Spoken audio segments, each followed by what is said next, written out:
નમસ્કાર દર્શક મિત્રો, જનરપન ન્યૂઝમાં આપનું સ્વાગત છે। હું છું આપણો મિત્ર કંચન પરમાર। આવો સાંભળીએ આજના મુખ્ય સમાચાર। છેલ્લા 9 વર્ષથી વારસિયા વિસ્તારમાં આવેલા મકાનો વડોદરા મહાનગરપાલિકા દ્વારા તોડી નાખવામાં આવ્યા હતા। 9 વર્ષથી વડોદરા મહાનગરપાલિકા આશ્વાસન આપી રહ્યું છે કે તેમને મકાન અને ભાડું ચૂકવવામાં આવશે, પરંતુ આજ દિન સુધી કોઈ મકાન અને કોઈ ભાડું ન આપતા સ્થાનિકો આજે રોષે ભરાઈને વડોદરા મહાનગરપાલિકાની વડી કચેરી ખાતે પહોંચ્યા।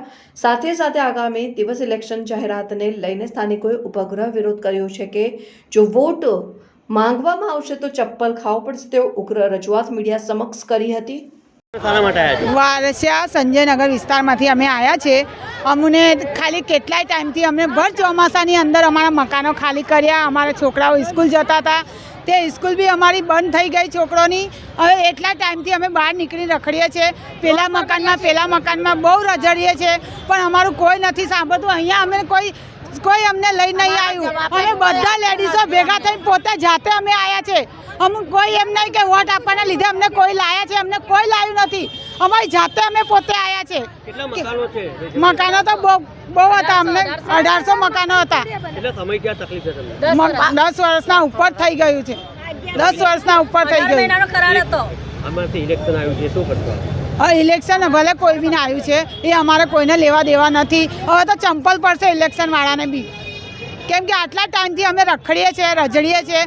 કેટલાક એક ઘરના 2 ઘર, કેટલી જગ્યાએ ઘર મકાનો ફરશું, કેટલી જગ્યાએ ભાડા ભરશું। 10,000 ડિપોઝિટ આપીએ છીએ, ભાડા ઘર બી નહીં આવતા જ નથી ને, પણ મકાનો ખાલી કરાવે।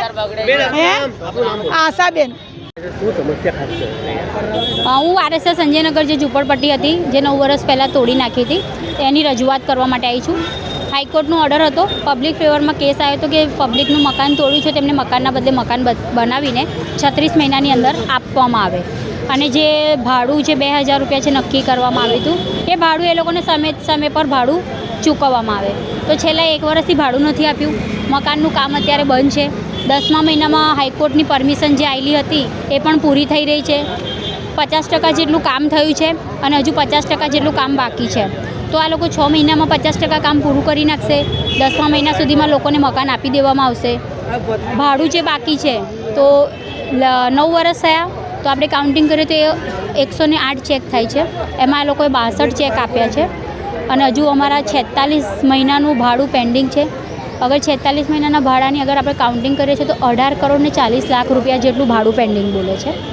તો તમામ પબ્લિકને ભાડું ચૂકવવામાં આવે, જે બાકી પડતું ભાડું છે એ ભાડું ચૂકવવામાં આવે। બિલ્ડર ચૂકવે યા તો મહાનગરપાલિકા ચૂકવે। હાઈકોર્ટનો ઓર્ડર છે ભાડું આપવાનું, મકાન આપવાનું, તો આ લોકો હાઈકોર્ટના ઓર્ડરને પણ માન્ય નથી રાખતા। તો શું આ લોકો કોર્ટથી પણ ઉપર જતા રહ્યા છે કે આજે હાઈકોર્ટ છે, હાઈકોર્ટના ઓર્ડરને પણ આ લોકો ફગાવી રહ્યા છે, રેગ્યુલર ભાડું નથી આપી રહ્યા, મકાનના કામ બંધ છે। તો લગભગ આપણે મકાનો 1900 મકાન છે, જેમાં 1841ને ભાડું મળે છે, અને 60 જેટલા લોકોને હજુ ભાડું નથી મળતું। 9 વર્ષ થઈ ગયા, હવે ઇલેક્શન આવી રહ્યું છે, શું કહેશો? 9 વર્ષ થઈ ગયા છે, 2 ટર્મ કોર્પોરેટરોની પૂરી થઈ ગઈ છે, 10 વર્ષ કોર્પોરેટરોના પૂરા થઈ ગયા છે। ફરી ઇલેક્શન આવ્યું છે, ફરી આ લોકો વોટ લેવા માટે નીકળશે। ભાડું પૂરેપૂરું ચૂકવવામાં નહીં આવે તો ચૂંટણીનો બહિષ્કાર કરીશું। અમે ભાજપને ટાટા બાય બાય કરીશું, કારણ કે ભાજપના રાજમાં મકાન તૂટ્યા, ભાજપના રાજની અંદર મકાન આપવાની વાત હતી, મકાન નથી મળ્યા, કોઈ કોર્પોરેટરે આજ દિવસ સુધી પૂછ્યું નથી।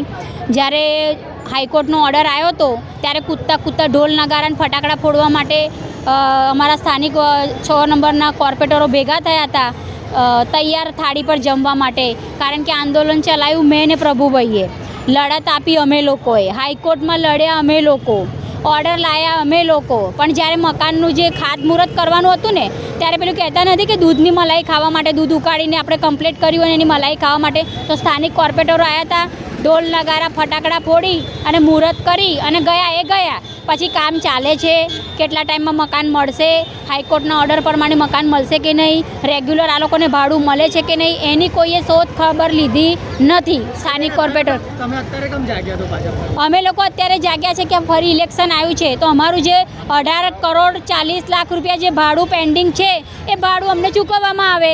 આગળ ઇલેક્શન છે, અમે લોકો હોબાળો કરીશું, અમે લોકો એ લોકોને રોડા નાખીશું અગર અમને ભાડું નહીં મળે તો।